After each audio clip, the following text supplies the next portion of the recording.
Hello, welcome to the Business Gaming Podcast. This time, we're going to be talking about co-op games that give your fingers a good workout. Alright, so by the end of this, you're going to be nice and strong in your fingers, and your palms might be a little bit sweaty, and you might need to wipe them off with a bit of a rag that you have next to your computer desk.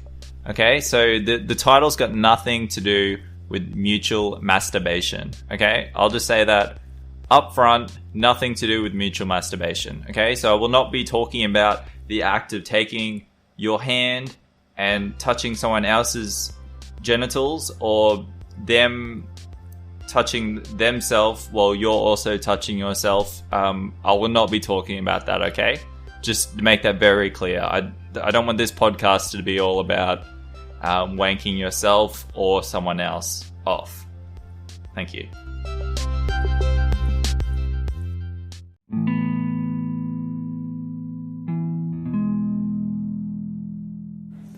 This Valentine's Day, make sure you send your mum a message, because you wouldn't be around if you didn't have your mum. Alright, this is my mum here. She's going to say hello. Hello. You probably hear in the background she's been cooking me some dinner. Me and my partner come over for dinner, and we're going to have some lamb roast. So it's how long till dinner? 6:30.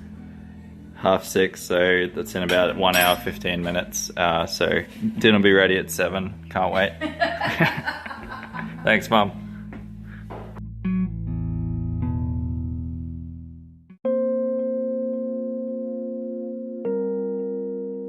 Now, some of my favorite co-op gaming moments would have to be when I'm playing a game with someone or a group of people, and I know something that they don't.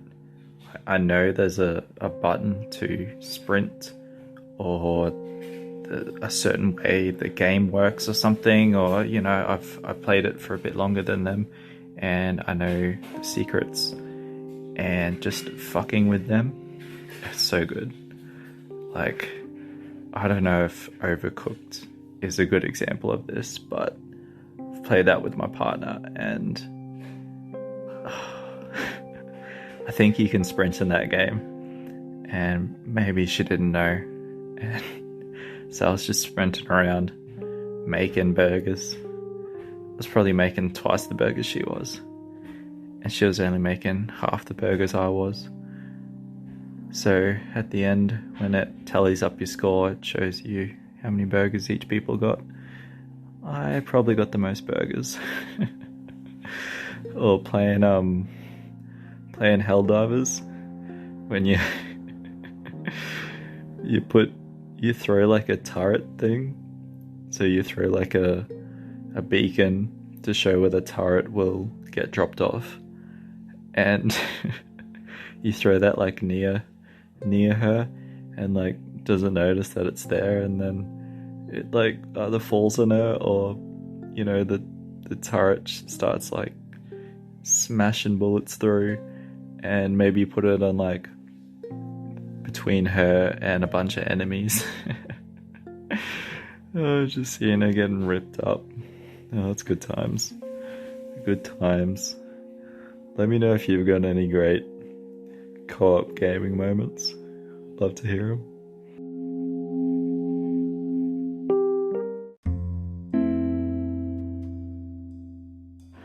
Alright, I found something online that I just have to read out. This is apparently a Valentine's Day card. Looks like to a boyfriend.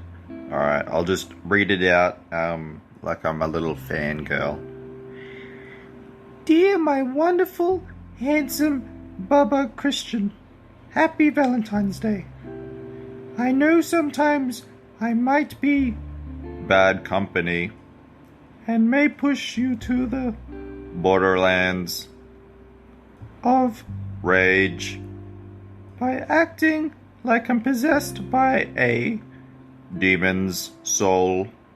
But you have had a mass effect on my life. I may not always wear a halo, and we may have our fallouts, but living with you in our little big planet together is like a fable to me. I appreciate you so much, and I will love you until the end of oblivion.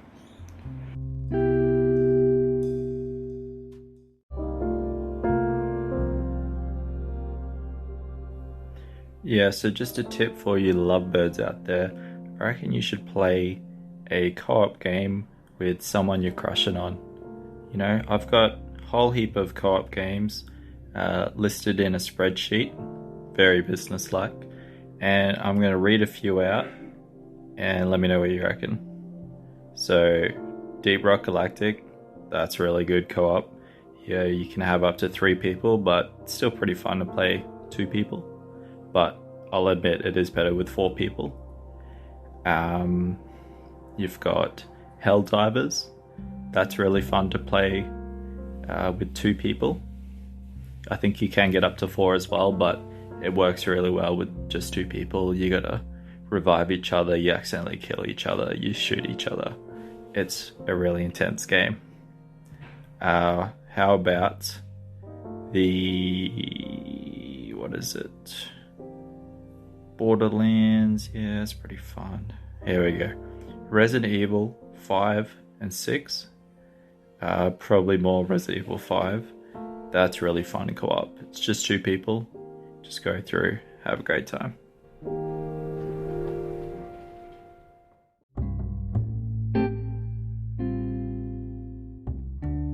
Alright, here's my tips for how to treat a game you love just right. Okay, so first tip, make sure it's always updated. Alright, as soon as you open that client for Steam or Epic Games or Blizzard, you gotta keep that game updated. You gotta keep it on auto update. Man, you gotta keep those patches coming in, because that game needs those patches to be able to open, and it really appreciates when you download the updates. Okay. Second tip, try and put it on an SSD. The game will tell you how much it loves you by loading faster. It'll be more responsive to your inputs, and it will, it'll just listen to what you say to it faster. Okay, that's the second step. Third step, go open voice channel when you're in a match and just whisper to the game that you love the game. Just a little, I love you. Just a little one of those. Like, other people will be able to hear you, but most importantly, the game will be able to hear you. And you never know, the game or someone else might tell you that they love you back.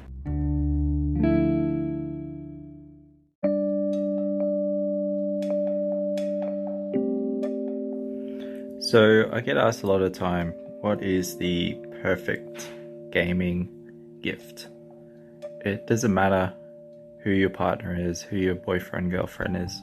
The perfect gift for your lover is a game that has hundreds and hundreds of hours of content, because then you get some sweet me time. You get to relax. You get to watch what you want on TV. You get to go play that single player 20-hour experience you want to play. And then you've still got another 200 hours of me time. It's perfect. I recommend Skyrim. I think it's available on computer. Not sure, I'll have to check what it's available on. Yes, any game like that. Just buy them that. Buy them multiple games like that. Then you'll have 1,000 hours of me time. And it adds up.